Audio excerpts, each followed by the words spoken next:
Senhor presidente, senhoras e senhores deputados, senhores palestrantes, nesta nossa audiência aqui, que trata de um dos temas mais esperados dessa discussão, que é justamente a avaliação que nós podemos fazer dessa projeção da nossa dificuldade com o déficit público, com o déficit previdenciário. Evidentemente que os dados aqui trazidos, doutor Alexandre Zioli, pelo senhor, são muito assustadores. A palavra correta é essa, são números realmente assustadores. Quando vemos que, se nós fizermos o aumento da contribuição, que hoje está em torno de 28%, se mudarmos essa contribuição para 50%, ainda assim, chegaremos em 2030 com um déficit maior do que o que temos hoje. Isso é um dado objetivo, a julgar pela projeção demográfica do nosso país. Realmente ficamos todos bem mais preocupados do que estamos hoje. Obviamente que os dados que o senhor apresenta, como estatístico da demografia atuarial do Ministério da Fazenda, podem ser um tanto mais exatos do que o do IPEA, apesar daqui da palestra que foi apresentada por último, mostrando que existem variantes, que existem variáveis, e que essas variáveis elas decorrem naturalmente da expectativa de projeção de um piso, etc., que naturalmente, de um PIB, que naturalmente não podem ser precisados.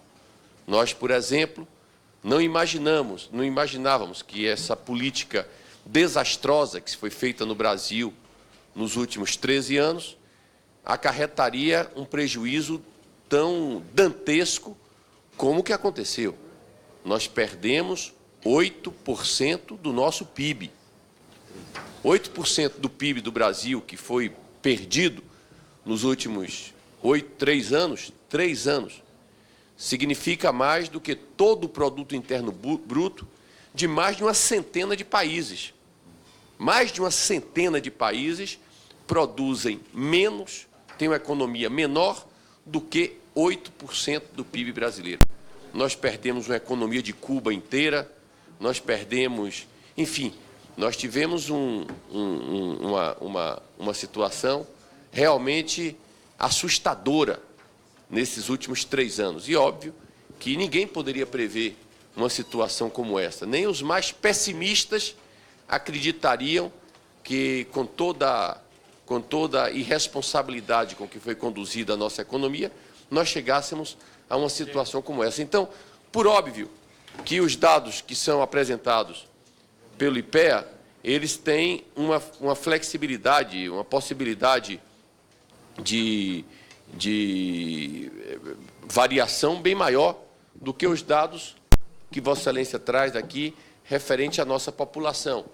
Nós sabemos quantos idosos, pelas estatísticas, nós teremos em 2030, quantas pessoas vão nascer até 2030, quantas pessoas estarão com tal ou qual idade a partir de 2030, porque, em relação ao nosso crescimento populacional e à radiografia da nossa sociedade do ponto de vista etário, não há maiores surpresas, a menos que houvesse uma guerra, uma coisa desse tipo, que não está certamente em voga, nem pode ser considerada essa hipótese no Brasil. Então, diante disso, nós temos uma situação muito interessante. De um lado, a nossa realidade demográfica, mostrando que o quadro é da mais extrema gravidade. Eu saio, depois da palestra do senhor, muito mais preocupado do que antes, muito mais preocupado. De outro lado, existe a apresentação aqui do IPEA que, apesar das possibilidades de variação, todas elas também são muito ruins para a expectativa que nós temos em relação ao futuro, considerando as regras previdenciárias brasileiras. Porque não bastasse o fato de estarmos tendo um déficit da Previdência assustador, não bastasse o fato de termos aqui uma projeção demográfica assustadora. O Brasil, além de todas essas variáveis, ainda tem regras que são absolutamente inusitadas no mundo atual. Inusitadas.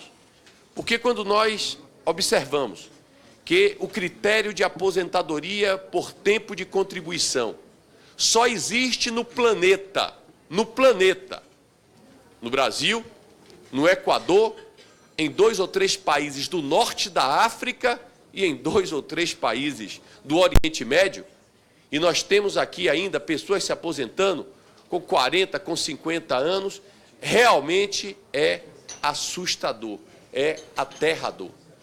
Estamos, portanto, diante de uma sessão em que necessariamente fica muito evidente a necessidade de nós avançarmos no sentido de proceder à reforma da Previdência.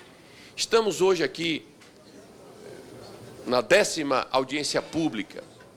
Nós teremos ainda, durante a semana que vem, mais 3 audiências públicas, mais uma outra audiência na outra semana, e deveremos, pelo calendário aqui estabelecido pelo nosso presidente Carlos Marum, encerrar o nosso ciclo de debate de audiências públicas no dia 28 desse mês.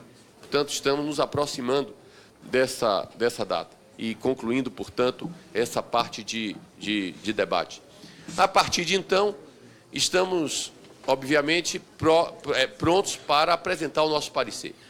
Foram apresentadas ontem 146 emendas ao nosso projeto da PEC. 146 emendas. Das 146 emendas, 42 foram rejeitadas pela Secretaria da Mesa, por vários motivos. A maioria deles porque não tiveram número suficiente de assinatura e, portanto, foram afastadas. Mas temos aí 104 emendas que foram apresentadas. Essas emendas, a nossa consultoria já está dividindo em blocos que estão vinculados a assuntos, naturalmente, são temas dos mais variados, que tratam desse aspecto e, obviamente, que a partir das emendas que foram apresentadas, vamos estabelecer com aqueles que fizeram as emendas os entendimentos, as conversas, no sentido de construir alternativas para aprimorarmos o texto. Mas, por óbvio, depois dessas 2 reuniões que tivemos, a de ontem e a de hoje. A de ontem, quando vimos, pelos exemplos internacionais, que não existe nenhum país, pelo menos daqueles que estavam aqui ontem, que preservam a integralidade como regra para pagamento de aposentadoria. Nenhum país. Os companheiros aqui da oposição indicaram expositores brilhantes, entre eles o ex-ministro da Fazenda do Chile, que disse que no país dele a aposentadoria ela é em torno de 53% do salário. 53%. Nos países que estiveram ontem aí, nenhum país tem alguma regra de aposentadoria que não seja baseado na idade mínima. Todos têm uma idade mínima de aposentadoria, todos eles. Então, nós vemos que nós estamos realmente na contramão da história, porque será por acaso que o Chile está em condições melhores do que o Brasil? Porque, às vezes, as pessoas falam, olha, a comparação é com outros países, etc. Mas não é o caso. Nós estamos diante de uma evidência. Aqueles que não quiserem enxergar essa evidência por motivos políticos, etc., eu entendo, não tem problema nenhum. Agora, o fato que se coloca diante de nós é assustador. Nós precisamos fazer a reforma, porque, eu diria até mais uma coisa, Há algum tempo atrás, as pessoas ainda acreditavam no Brasil que sempre havia um jeito de se pagar as coisas, ainda que fosse fazendo algum tipo de gambiarra, de arrumação, etc. Muitos acreditavam nisso no Brasil. E, portanto, muitos sempre acreditaram que jamais faltaria dinheiro para pagar a Previdência. Jamais. Que aquilo ali era absolutamente sagrado e que era impossível nós vermos nesse país a interrupção do pagamento de pensões e aposentadorias. Pois bem, meus amigos, já está acontecendo. Já está acontecendo no Rio de Janeiro, já está acontecendo no Rio Grande do Sul, já está acontecendo em Minas Gerais. Não se tratam de 3 estados que tenham uma importância menor na economia do nosso país. Pelo contrário, sempre que se fala nos mais importantes estados do Brasil, se coloca no meio deles Minas, Rio Grande do Sul e Rio de Janeiro. Estados dos mais importantes da nossa federação. Não há dúvida, sempre foi assim. Pois bem, Minas, Rio Grande do Sul e Rio de Janeiro, nesse momento, não estão pagando os seus aposentados. Não estão, porque a Previdência quebrou, faliu. As pessoas que tinham a expectativa e que ao longo da vida acreditaram que estavam contribuindo com uma Previdência que garantiria o seu futuro, simplesmente perderam esta condição, deputado Ronaldo Benedetti. Então, estamos diante de um quadro exatamente assim. Ou nós fazemos a reforma, ou em breve nos depararemos em uma condição exatamente igual a desses estados. As pessoas aqui falam muito que nós estamos fazendo uma aposentadoria para prejudicar o pobre. Vejam bem. A previdência privada. Vejam bem, nós estamos fazendo um sistema de aposentadoria através dessa reforma que todos os brasileiros, rigorosamente todos os brasileiros, entre os funcionários públicos, do presidente da República ao mais humilde servidor do mais humilde município desse país, estarão incluídos no regime geral de previdência criado por essa reforma. Do mais pobre contribuinte da Previdência Social ao homem mais rico desse país, estará obrigado a contribuir para o regime geral de previdência social.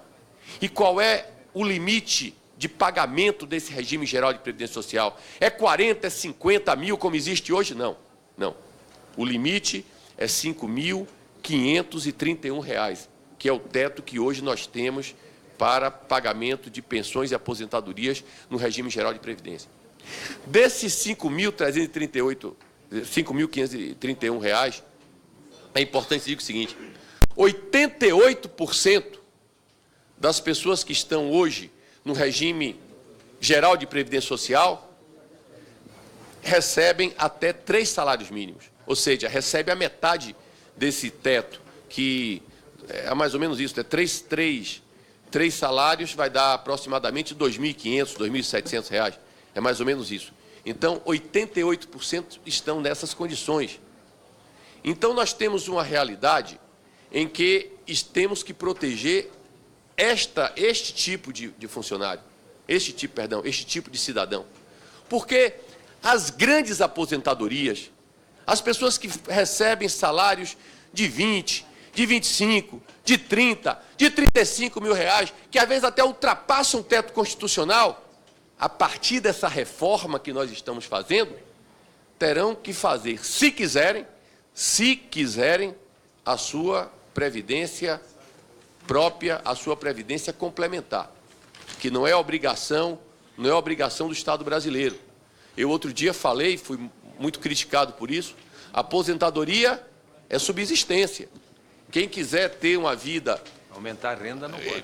De uma renda maior, etc., essa pessoa tem direito a ter uma aposentadoria complementar. Se puder pagar, ótimo, beleza, mas nós aqui temos que nos debruçar principalmente sobre essa questão da aposentadoria do regime geral de previdência social.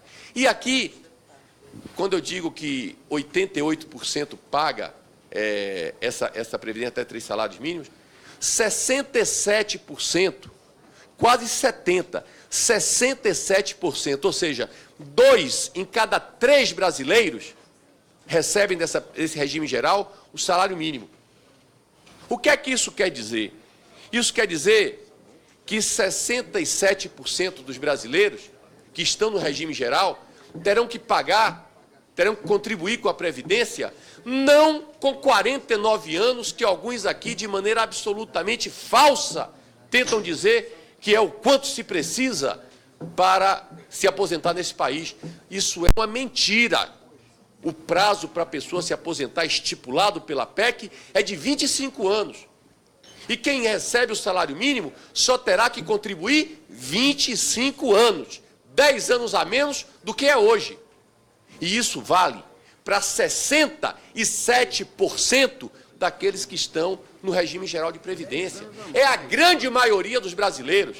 A grande maioria dos brasileiros terão que trabalhar, terão que pagar a previdência durante 25 anos. Agora, esta previdência é verdade, ela combate os supersalários, o que outros governos não tiveram coragem de fazer, e combate com força, combate com coragem, porque nós sabemos que dentro do regime da previdência tem um dado estarrecedor. 30% das pessoas, que são justamente os funcionários públicos do regime próprio de previdência, 30% das pessoas recebem 70% do dinheiro. 70% do dinheiro vai para 30%. 70% do dinheiro da Previdência vai para apenas 30% daqueles que recebem aposentadoria nesse país. E 30% vai para os outros 70% das pessoas. Ou seja, é como se tivesse uma conta assim, 3 pessoas recebem R$7 e 7 pessoas recebem R$3. Essa é a conta. Essa é a conta que existe na Previdência Social hoje no Brasil. Então, nós estamos aqui numa comissão em que estamos estabelecendo critérios para reverter esta regra perversa. A reforma da Previdência é uma necessidade para o Brasil e é, acima de tudo, uma necessidade para as pessoas mais humildes nesse país. Tenho a oportunidade de debater com pessoas de boa vontade. Hoje eu fui numa frente parlamentar e conversei com o deputado Carimbão. Me trouxe, com a sua veemência própria, com a sua honestidade no debate própria, com muita força, como é próprio da sua atividade, da sua ação parlamentar, dizer: deputado, eu não aceito que reduza o BPC, é um absurdo diminuir o BPC, etc. Eu sou contra, você falou duas coisas, eu não aceito que os militares fiquem contra, não aceito que os militares fiquem contra a reforma e não aceito a questão dos 49 anos. Falei: Carimbão, a questão dos militares você tem todo o direito de debater. Acho que temos que, o mais rapidamente possível, apressar o governo para que mande a coisa dos militares, mas não mandarem. Disse: vamos trabalhar com isso, quero que você me ajude a fazer com que o governo mande novo, você está certo. A questão do BPC tem uma dificuldade. Por que uma dificuldade? Porque existe o seguinte: o BPC vale tanto para o deficiente físico, como vale para o idoso. O idoso que hoje é 65 anos. Então, se você coloca que o idoso com 65 anos pode receber o BPC sem pagar nada, o outro idoso que pagou 25 anos para receber o BPC também vai receber os 65, não dá para fazer assim. Não dá para fazer assim. E vamos conversar, Carimbão, vamos conversar para a gente construir uma solução, vamos buscar, vamos avançar. Eu quero discutir, eu quero debater, quero fazer a boa discussão.